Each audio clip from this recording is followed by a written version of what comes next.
ایک مجلس میں دی گئی 3 طلاقیں ایک کیسے ہوتی ہیں؟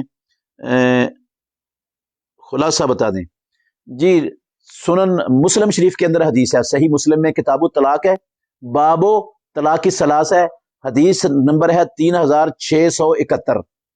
اب عبداللہ بن عباس کی یہ حدیث پڑھ لیں، وہ کہتے ہیں کہ رسول اللہ صلی اللہ علیہ وسلم کی زندگی میں، ابو بکر صدیق رضی اللہ عنہ کے دور خلافت میں، فاروق اعظم عمر ابن الخطاب رضی اللہ عنہ کے دور خلافت میں ایک مجلس کی 3 طلاقیں ایک ہی کاؤنٹ ہوتی تھی۔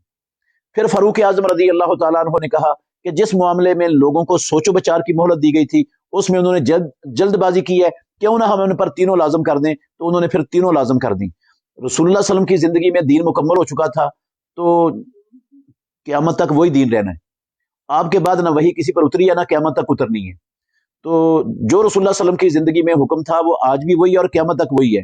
حضرت عمر رضی اللہ تعالیٰ عنہ، فاروق اعظم نے جو 3 کو 3 بنایا تھا وہ بطور سزا کے تھا، وہ شرعی حکم نہیں تھا۔ اگر چند منٹ کے لیے اس کو شرعی حکم مان لیا جائے تو پھر عہد رسالت سے ان کے 2 سالہ دور خلافت تک جو چلتا رہا، آپ اس پر کیا حکم لگائیں گے کہ وہ غیر شرعی ہوگا؟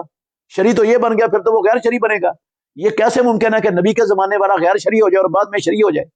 تو یہ تعزیری حکم تھا، اس کو احناف کے بڑے بڑے علماء نے ان کی کتابوں میں لکھا ہے، میرے پاس حوالے موجود ہیں، انہوں نے بھی اس کو تعزیری جو ہے نا وہ سزا شمار کیا ہے۔ یہ شرعی حکم نہیں ہے حضرت عمر رضی اللہ عنہ کا، یہ ویسا ہی ہے جیسے انہوں نے حج تمتع پر پابندی لگا دی تھی۔